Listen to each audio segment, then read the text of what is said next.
The barbed wire border, a Cambodian village's fight for their homes. In the little-known village of Prey Chan in Cambodia's Banteay Meanchey province, Nang Chun sits in her wheelchair, her eyes fixed on the barbed wire and tire barricades that now mark the edge of her world. The 60-year-old grandmother has called this land home since 1983, a time when she cleared landmines with her own hands to carve out a life here.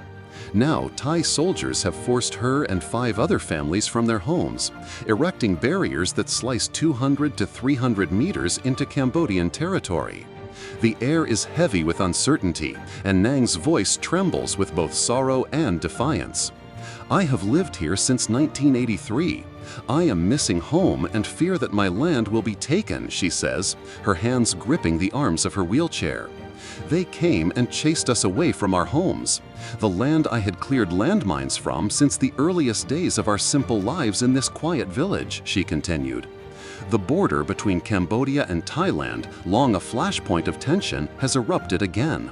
On July 24, gunfire shattered the still air at Tam Mone Thum Temple and other areas along the border in Adar Meanchey and Pra Vihir provinces. Thai soldiers forced people in Prey Chan and nearby Chok Che villages to flee their homes.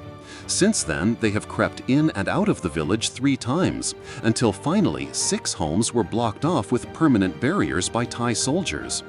By July 29, the guns fell silent, thanks to a fragile ceasefire brokered after phone calls between the 2 nations' leaders with U.S. President Donald Trump, whose influence loomed large, thanks to threat of tariffs.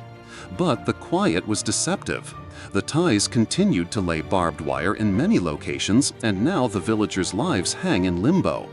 In Prey Chan, the community is not quiet. They gather not just to survive, but to stand guard.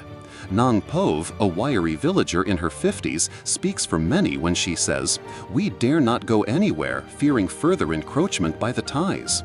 Jobless amid the border tensions, the villagers have become sentinels, watching the Thai soldiers' every move. The barbed wire, reinforced with car tires, is a constant provocation, a violation of the August 7 ceasefire agreement. Even as diplomats and foreign attachés visited the Poi Phet border checkpoint, Thai forces continued their advance, undeterred by the presence of the ASEAN interim observer teams on August 14. The human toll is stark. Riatre, governor of Banteay Meanchey province, paints a grim picture of the crisis.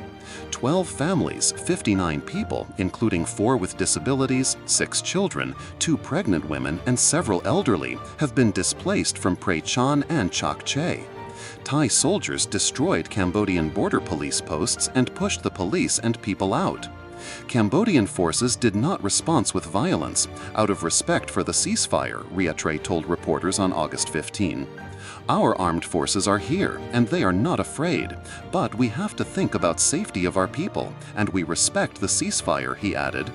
Also contributing to the perception of Thai breaches of the ceasefire is the continued detention of 18 Cambodian soldiers who were captured on July 29, after the ceasefire came into effect.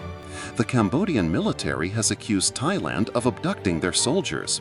Thailand first claimed the men were arrested for immigration violations, only to reclassify them days later as prisoners of war, a move that deepened the distrust. While Cambodia is now relying on international pressure to ensure peace, either through legal measures, ASEAN mechanisms, or the U.S. administration of Trump, who Cambodia nominated for a Nobel Peace Prize, Thailand seemingly continues to provoke the kingdom by breaching the conditions of the fragile peace. For Nang Chun and her neighbors, the barbed wire is more than a physical barrier, it's a threat to their very existence.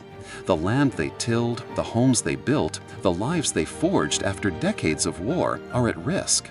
The Cambodian government has stepped in, providing aid to the displaced, but the uncertainty gnaws at them. Will their homes be lost forever? Will the ceasefire hold, or will the border flare up again? As the sun sets over Prey Chan, the villagers keep their vigil, their silhouettes stark against the glint of barbed wire. The silence is not peace, it's a pause, fragile and fraught. For Nang and her community, the fight for home is far from over.